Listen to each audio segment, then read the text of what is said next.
काय सांगाल, काल शपथविधी झालेली आहे आणि तुम्हाला त्या संधी मिळाली नाही. नाही, मला संधी का दिली नाही याचं उत्तर मी कसं देऊ? पण संधी दिली नाही म्हणून मी नाराज नाही. मी आमदार आहे, मंत्री म्हणून मंत्रिमंडळाच्या प्रत्येक बैठकीत मी माझं मत मांडायचं. आता आमदार म्हणून माझ्या मतदारसंघाच्या जनतेच्या हितासाठी माझं मत संसदीय आयुधांचा उपयोग करून मी निश्चित मांडेल. काय वाटतं भाऊ, यादी तुमचं नाव होतं असं तुम्ही बोललात, काय नाव होतं? हे तर मला कसं समजेल? हे तर आमचे नेते जे आहे देवेंद्रजी आणि बावनकुळे साहेब सांगते.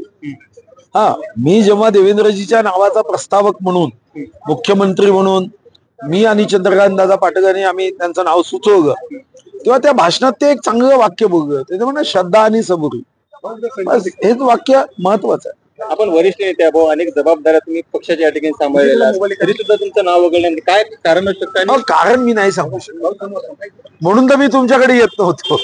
आता तुम्ही मला इथं येऊन मला विचारता. मंत्रीपद नाही मिळालं, पण केंद्रात किंवा राज्यात जर भाजपकडनं कुठलं मोठं पद देण्यात येत असेल तर स्वीकार करणार आहे. मुख्यमंत्री साहेब पण म्हणले अहो, मोठं पद छोटं पद कोणतंच नसतं. 1 कोटीचा आरसा सुद्धा 10 रुपयात, 1 कोटीचा डायमंडचा दागिना 10 रुपयाचा आरसा नसेल तर कवडीच्या कामाचा. मोठं पद छोटं पद थोडी आहे. आमदार आहे, तुम्हाला काही छोटं पद वाटतंय? मग तुम्ही असं विचारत काय? पद म्हणजे मोठी जबाबदारी दिलेली. देईल तेव्हा पाहू ना. आज त्याच्यावर काय मत व्यक्त करायचं? सर्व कपोकल्पित कथेवर मत व्यक्त नाही करत.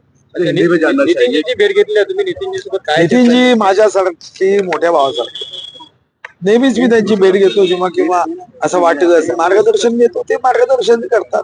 नितीनजी एक मातृ हृदयी नेता आहे, आईच्या हृदयाचा नेता आहे, आणि म्हणून काही असेल तर आपण त्यांच्याकडे जातो. हो, काय वाटतं, स्थानिक जे काही वादविवाद होते राजकीय, त्यामुळे कदाचित? अरे, एवढा छोटा पक्ष आहे का? एवढं छोटं मन आहे पक्ष?